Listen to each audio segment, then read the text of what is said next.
हैं कि इस वक्त पाकिस्तान में अगर आप किसी भी लेवल पर जुडिशरी का हिस्सा बनना चाहते हैं तो आपके पास एक लॉ की डिग्री और साथ में प्रैक्टिसिंग एडवोकेट के तौर पर एक लाइसेंस होना ज़रूरी है। उसके बाद फिर एलिजिबिलिटी क्राइटेरिया फर्दर जो है वो हम देखते हैं कि क्या है।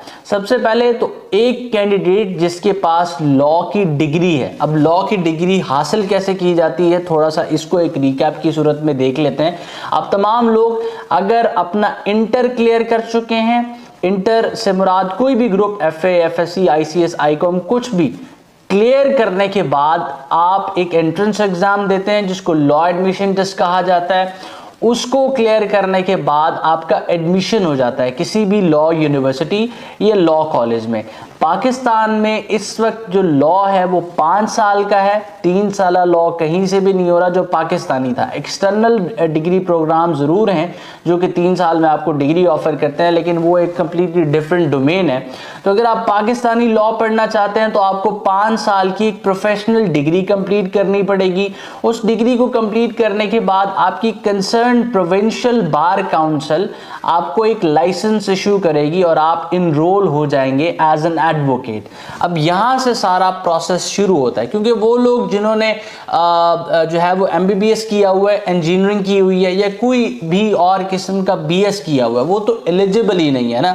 एलिजिबल होने के लिए एलिजिबिलिटी क्राइटेरिया को फर्दर स्टडी करने के लिए आपका एक वकील होना ज़रूरी है। इससे क्या चीज़ हमने समझी कि हर जज, पाकिस्तान का हर जज पहले वकील होता है, उसके बाद वो जज बनता है। तो हमने ये देख लिया कि वकील कैसे बनते हैं। अब वकील बनने के बाद सबसे पहले जो आप जिस जुडिशरी को ज्वाइन करते हैं वो आपका सिविल जज कम जुडिशियल मजिस्ट्रेट होता है जिसका आप हिस्सा बनते हैं।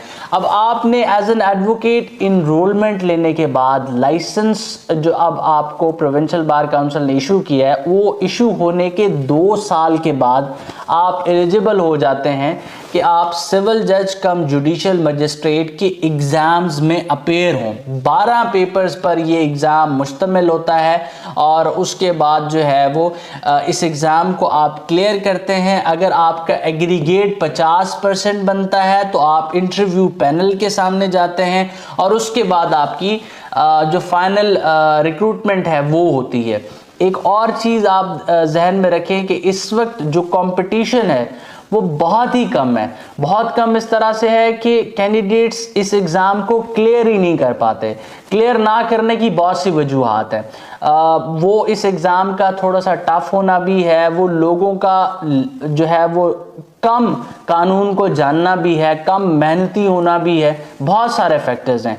लेकिन अब ये देखें कि जो है वो इस वक्त अगर मैं पंजाब की बात करूँ तो जुडिशरी की सीटें खाली रह जाती हैं। जितनी एडवर्टाइज की जाती हैं उससे जो है वो एक बहुत बड़ा हिस्सा खाली रह जाता है और बहुत ही कम कैंडिडेट्स होते हैं जो उस एग्ज़ाम को क्लियर करते हैं।